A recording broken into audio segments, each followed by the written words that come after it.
Good morning, students. Today we will discuss the electronic configuration. Electronic configuration means distribution of electrons. We know that an atom contains the electron, protons, and neutrons, and their number of electrons present in an atom is called its atomic number. These electrons are distributed because we know that in an atom all three subatomic particles, protons and neutrons, present in the nucleus, while in the cell or in the energy level around the nucleus, they are K, L, M, N. In each cell, electrons are present.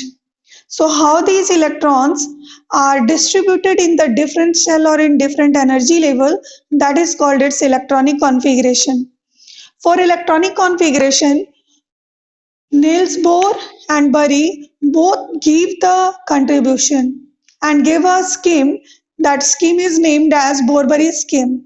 Bohr-Bury scheme helps in the distribution of electrons in different shells. During the electronic configuration, we need two things. First is the total number of electrons present in an atom, and second is what is the capacity of different shell or different energy level.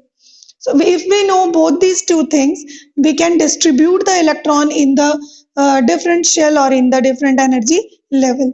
So first rule given in Bohr-Bury scheme, that is the maximum number present in any cell, in K cell, in L cell, in M cell, in N cell.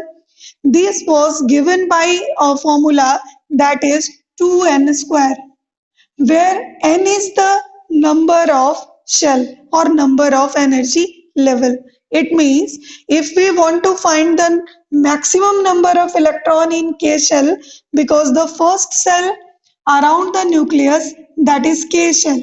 So in K shell we will put, it is the first, this is nucleus, and the first cell is K shell. L is the second cell. So for K, n is equals to 1 because this is first cell.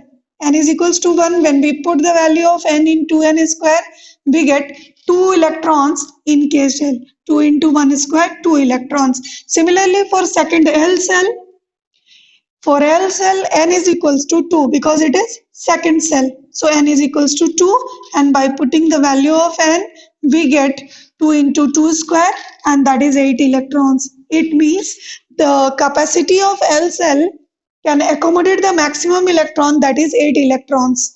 कितना रख सकता है ये? 8 electrons. While K can accommodate maximum 2 electrons. Similarly, third cell M shell, for M cell, we will put the n is equals to 3 because this is the third cell. So in place of n, we will put, for third cell means for M cell, n is equals to 3.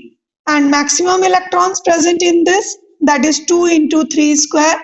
It will be 3 3s are 9, 2s are 18 electrons can be accommodated in, and maximum 18 electrons can be accommodated in M cell. Similarly, for fourth cell, N cell, O cell, by putting the value of 3, 4, 5 of N, we can find out the maximum number of electrons can be accommodated on that cell.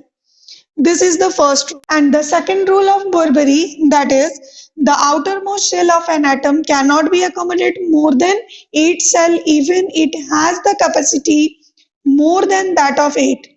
Now we will taking an example, calcium. Atomic number of calcium is 20. It has 20 electrons. In one atom of calcium, when we distribute these 18 electrons in different shell, K, L, M, and N, then the capacity of K cell will be 2. L has 8 capacity, 2 can maximum accommodate electrons. M can accommodate maximum 18 electrons. N can accommodate 32 electrons. इतना electrons ये रख सकता है. Then when we distribute, its electronic configuration is 2882. Now why here 8 is written? This is because when we put, if we are writing here 2, 8, 8 and 10, because the capacity of AM shell is 18, it can accommodate maximum 18 electrons. Then why we are not written here 10? This is because if it is last cell or outermost cell, then we can only put 8 electrons in the outermost shell maximum. Hence, 8 electrons is placed in M shell and other 2 electrons are placed in N shell. That is the second rule of Morbury.